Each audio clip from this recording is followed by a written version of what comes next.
व्यापारी जिसकी शादी को 15 साल हो गए थे, लेकिन उसके कोई बेटा नहीं हो रहा था, सिर्फ और सिर्फ 2 बेटियां थीं।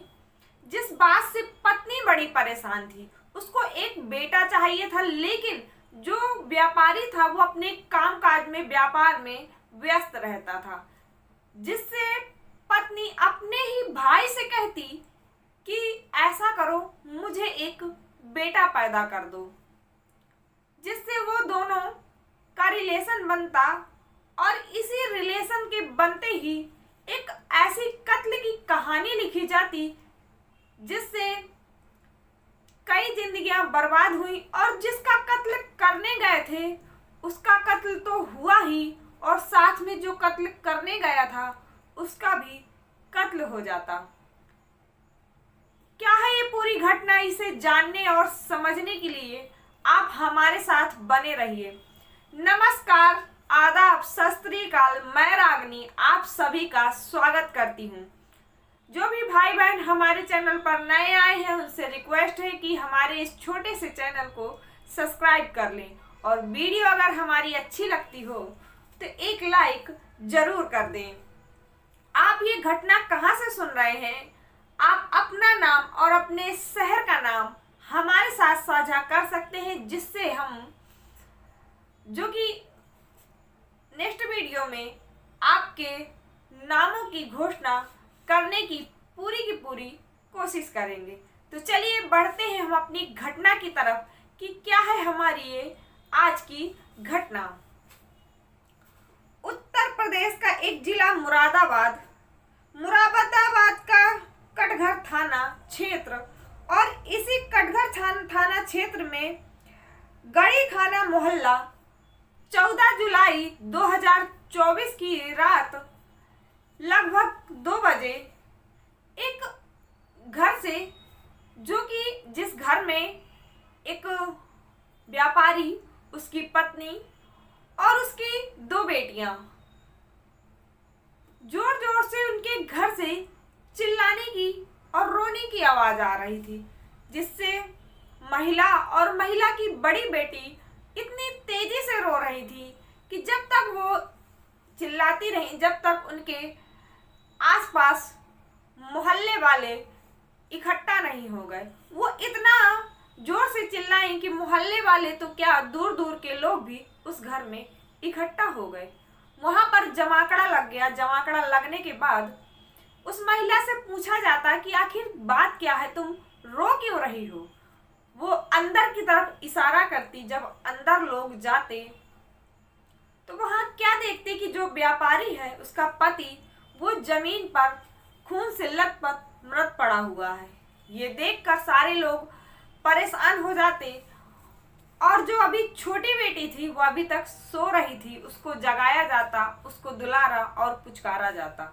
वहीं के कटघर थाने क्षेत्र में सूचना पहुंचाई जाती, और वहां से जो डीआईजी मुनिराज होते वो आते, और उनके साथ एसएसपी सतपाल आते, और उनके साथ कई पुलिस वाले। उस घटना स्थल में वो रात में ही पहुंच जाते, और वहां का जो हाल देखकर वो भी परेशान हो जाते। जो उसकी पत्नी थी वो पुलिस वालों को देखते ही बेहोश हो गई, और जो बड़ी बेटी थी वो अभी तक रो रही थी। पुलिस वालों को पूछते हुए झिझक हो रही थी, लेकिन उनको पूछना तो था ही कि आखिर यहाँ हुआ क्या है। वो बड़ी बेटी जिसकी उम्र 13 साल, उसका नाम मानवी था, और जो छोटी बेटी थी उसका नाम नव्या, और वो 8 साल की थी। उन्होंने बड़ी बेटी से पूछा, कहा कि बेटा ये बताओ कि तुमने अगर कुछ देखा है, सुना है, तो हमें तुम बता दो, जिससे हम आगे की कार्रवाई कर सकें। बेटी बताती कि 2 लोग आए हुए थे, जिसका एक का नाम मोहित और दूसरे का नाम आमोद गुप्ता है, जो कि अक्सर इस घर में आते रहते थे। उन्होंने मेरे पिताजी को बड़ी बेरहमी से मारा। मारने के बाद वो यहाँ से चले गए। अब उसको जो व्यापारी था उसकी शव को पोस्टमार्टम के लिए भेजा जाता। अब इन दोनों की तलाश शुरू हो जाती। इसके लिए 10 टीम तैयार की गई, लेकिन कई घंटे गुजर जाने के बाद इनका कोई अता पता नहीं था। कुछ देर बाद, कई घंटे गुजर जाने के बाद जब पता चलता तो ये पता चलता कि जो ये आमोद गुप्ता है, ये हॉस्पिटल में इसकी मृत्यु हो गई है। ये कैंसर का मरीज था, शराब भी बहुत पीता था, इसकी शादी हो चुकी थी, इसके 3 बच्चे थे। जब तनु होश में आती तो इससे पूछताछ की जाती कि आखिर ये जो 2 लोग थे वो अंदर कैसे आए। ये तनु बताती कि रात के हम लोग सारे लोग सोए हुए थे, बार बार दरवाजे को कोई पीट रहा था। जब आवाज लगाई तो उन्होंने बोला कि हमें पैसे लेना है, ये पैसे का लेन देन का मामला है। मेरे पति दरवाजा खोलने गए, पति ने दरवाजा खोला और वो मेरे पति पर टूट पड़े। उन्होंने कई बार मेरे पति पर किए, डर की वजह से मैं छुप गई, जिससे मैं बच गई। जब पुलिस छानबीन करती तो उन्हें पता चलता कि ये जो आमोद गुप्ता है, ये वहीं का कटघर थाना क्षेत्र का मोहल्ला महबुल्लागंज का निवासी है। और जो उसके साथ मोहित था, ये उसी के घर में किराए से रहता था। ये मोहित उत्तर प्रदेश के संभल की एक जगह लगती है महजोई, ये वहीं का रहने वाला था। अब 72 घंटे बाद इस जो कि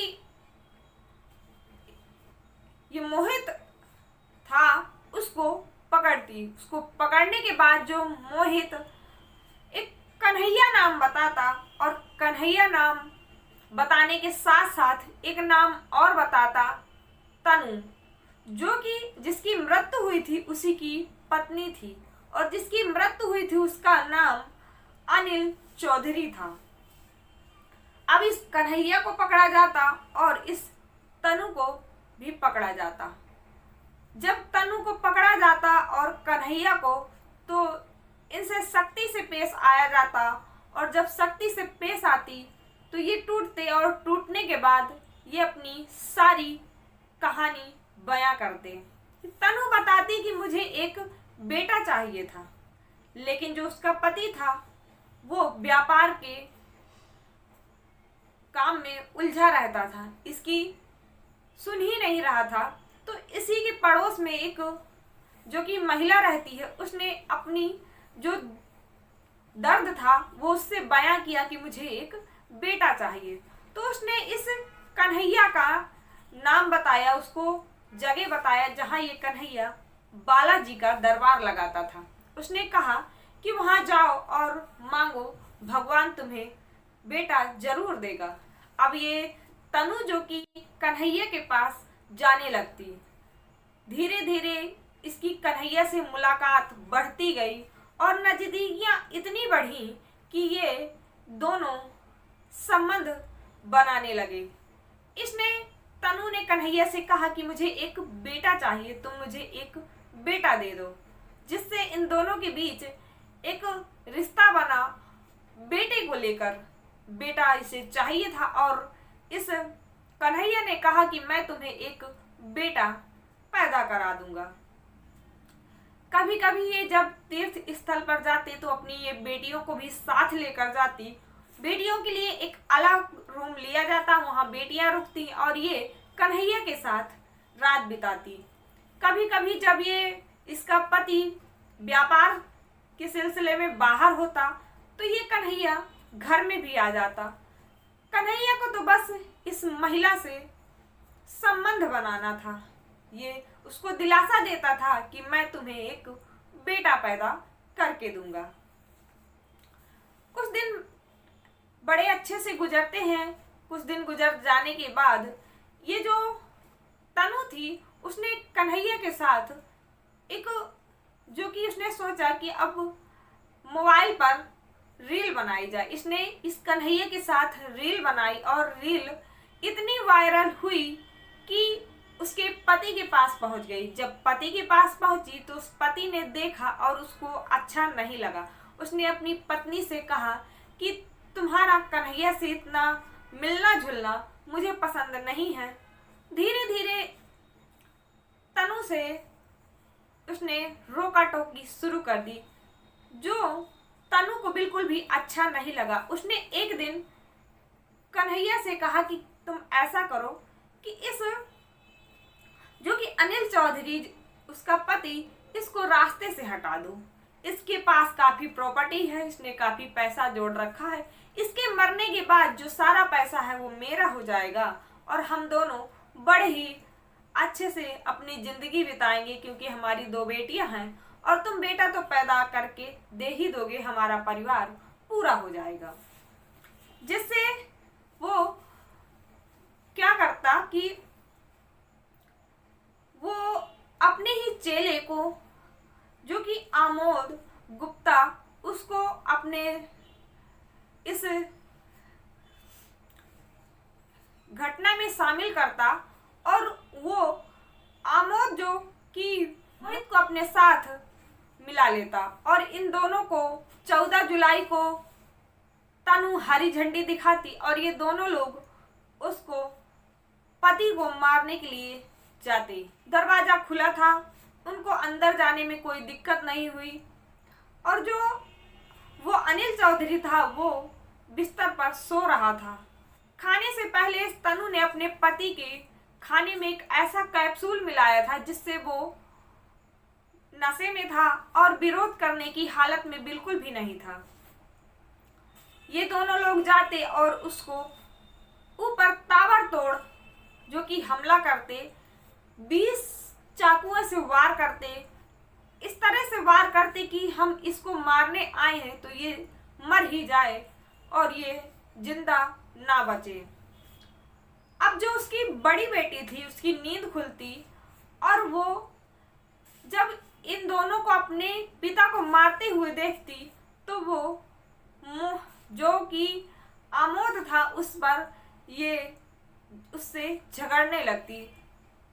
खींचातानी में जो चाकू था वो आमोद की कलाई पर लगता और खून घर से बहते बहते रास्ते में बहते जाता और रास्ते में वो बेहोश हो जाता। उसके बाद उसको जब अस्पताल पहुंचाया जाता तो वो वहां पर दम तोड़ देता। जो एक खुशहाल परिवार था वो इस तरीके से इस तनु ने बर्बाद किया अपने ही हाथों से कि अब जिस पैसे की लालच में अपने पति को मरवाया तो ना तो वो पैसा मिला और ना ही बेटा। अब इसकी क्या पता पूरी जिंदगी ही सलाखों के पीछे गुजरे।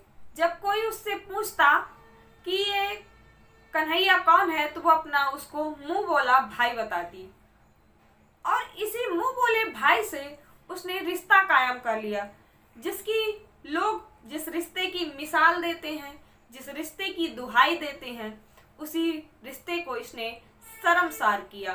सच ही कहते हैं कि अगर आप दूसरे के लिए गड्ढा खोदेंगे तो सबसे पहले आप ही उसे में गिर जाएंगे।